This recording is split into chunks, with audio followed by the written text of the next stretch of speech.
Se convirtió en una pieza clave del mejor Barça de la historia, aunque finalmente el entrenador que le dio la gloria terminó arrebatándosela. Su despecho desembocó en acusaciones de racismo e incluso de vudú. Hoy, en Historias de Venom, Yaya Touré, el chico rebelde de Pep Guardiola.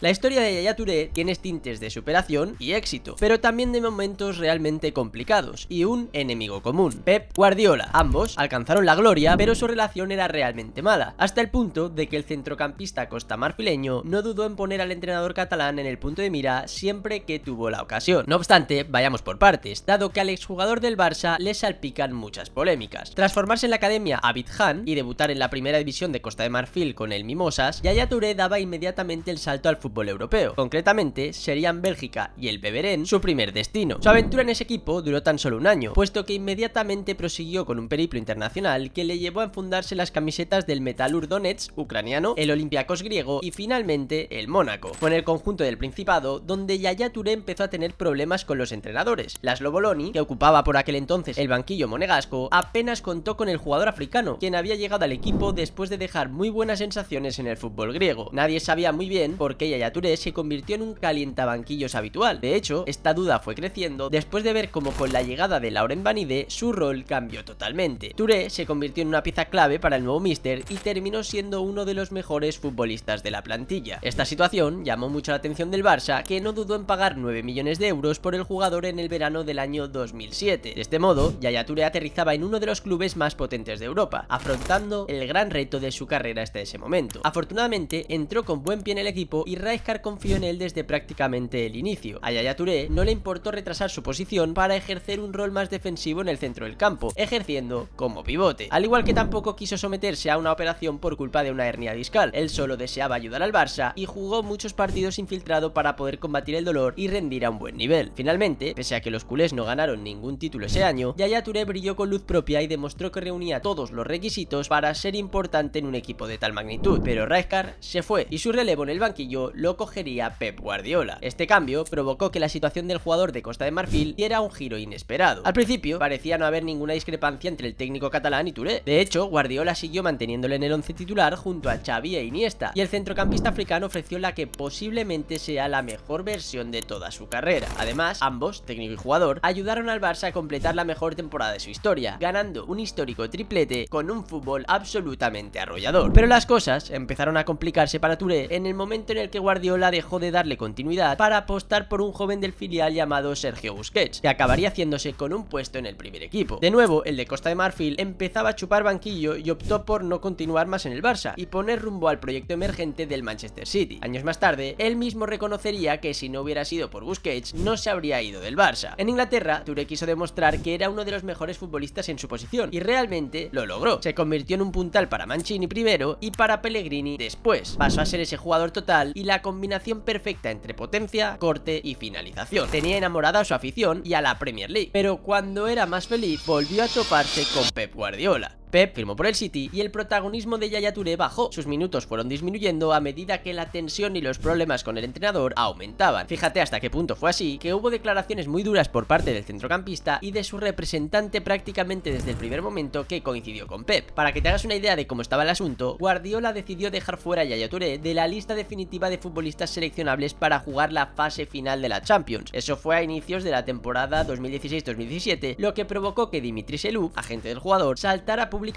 a criticar de lo lindo al entrenador. El plan era humillar a Yaya y a todos los otros jugadores que han hecho historia en el City en los últimos años. Pep no quiere trabajar con hombres con personalidad, quiere trabajar con los jugadores jóvenes, que puede controlar como a los niños. Pep te sonríe, te hace creer que es su mejor amigo y luego te traiciona. Y yo no quiero que tú traiciones a este vídeo, Poco te cuesta darle like y suscribirte al canal, así que si lo haces, te lo agradezco. Y volviendo a lo que nos ocupa, ya te puedes imaginar que cuando Guardiola escuchó decir eso a la gente de Yaya Touré, las chispas saltaron hasta el punto de que afirmó que dejaría fuera de las convocatorias a Yaya Touré hasta que recibiera una disculpa, la cual terminó llegando por parte del futbolista. Estaba claro que el tiempo de ambos compartiendo el mismo vestuario tendría fecha de caducidad, solo quedaba esperar a un momento que acabó llegando en mayo del año 2018, cuando Guardiola anunció ante los medios que Touré no continuaría de cara a la próxima temporada. El costamarfileño acababa contrato y el City, que tuvo claro por quién se iba a posicionar en esta guerra, decidió no renovarle. Después de aquella comparecencia de Pep, todo el mundo sabía que Yaya acabaría regresando al Olympiacos en septiembre de 2018 y en ese momento rajó de su entrenador, pero lo que nadie se imaginaba era que lo acusaría de algo muy serio. Quiero que se rompa el mito de Guardiola. Tengo la sensación de que hizo todo lo posible para arruinar mi última temporada en el Manchester City. Traté de entender por qué jugaba tan poco. He llegado a preguntarme si todo esto ha sido causa del color de mi piel y no soy el único que se ha hecho esta pregunta. Algún jugador del Barcelona sí que se lo ha preguntado. No sé por qué, pero tengo la sensación de que estaba celoso. Me tomó por un rival, como si le hiciera un poco de sombra. Quizá los africanos no somos tratados por él como los demás. Cuando nos damos cuenta de que a menudo tiene problemas con los africanos donde quiera que vaya, me hago preguntas. Él finge no tener problemas con los jugadores de color. No cae en la trampa. Es demasiado inteligente. Cuando vea que entrena un equipo con 5 africanos, le enviaré un pastel. Y estas declaraciones de Yaya Touré en France Football nada más salir del City dieron la vuelta al mundo e hicieron explotar una bomba que desembocó en la siguiente pregunta: ¿era Pep Guardiola racista? Pero si esto no había sido suficiente, a los pocos meses el Manchester City de Guardiola perdía su primer partido de Champions ante el Lyon por 2-1 y acto seguido aparecía de nuevo Dimitri Seluk para añadir más leña al fuego. El representante de Yaya Touré publicaba un tuit acompañado de una caricatura en la que aparecía un brujo haciéndole vudú a Guardiola. El paso del tiempo fue dejando atrás esta polémica. Guardiola no quiso nunca hablar del tema y la cosa pareció enfriarse, pero todo volvió a brotar cuando en el año 2022, ya retirado del fútbol y emprendiendo su camino como entrenador, Yaya Touré volvió a hablar, esta vez en el diario británico Daily Mail, para dejar claro que fue un error por su parte lo que dijo y que intentó ponerse en contacto con Guardiola, pero que no obtuvo respuesta. Fue un error, quiero verlo, estaré encantado, necesito hablar con gente que tenga pasión por el fútbol. No he estado en contacto con él porque no tengo su número. Y antes de este intento por acercar posturas, he de decirte que Yaya Touré siguió siendo noticia en varias ocasiones, aunque no por temas deportivos precisamente. Sin ir más lejos, en 2020 fue expulsado de un partido benéfico a favor de UNICEF llamado Soccerite porque había intentado contratar 19 prostitutas para que acudieran al hotel donde se hospedaba junto a otros compañeros que iban a participar en dicho evento. Es más, fueron sus propios compañeros quienes avisaron a la organización comentando las intenciones de Yaya Touré, que al parecer también les habría mandado vídeos de contenido sexual al grupo de WhatsApp. Y he de decirte que esta no era la primera vez que Yaya Touré se le relacionaba con algo así. Sin ir más lejos, hace años su exnovia Mariam Cámara le acusó de pedirle favores sexuales a cambio de que el futbolista pagara la pensión alimenticia del hijo pequeño que ambos tenían en común. De hecho, ese niño no fue reconocido en su día por Yaya Touré hasta que no hubo una prueba de ADN que lo confirmó. Para que veas los escándalos que muchas veces rodean a ciertos futbolistas que acaban dejando de ser portadas de la prensa deportiva para dar el salto a la prensa rosa. Un claro ejemplo de ello es Mauro Icardi, cuya historia no tiene desperdicio y que te cuento en el vídeo que te dejo en las tarjetas. Y ahora sí, me gustaría saber tu opinión. ¿Crees que Guardiola lo hizo mal con Yaya Touré o fue Yaya Touré el que lo hizo mal con Guardiola? Te leo en comentarios. Y si te ha gustado el vídeo, no olvides suscribirte y darle like. Y si te interesa seguir la actualidad del Barça, te invito a seguir también el canal del Spider Culé. Gracias por verme, recuerda que esto no es nada sin ustedes y nos vemos en próximos vídeos aquí, en las historias de Venom.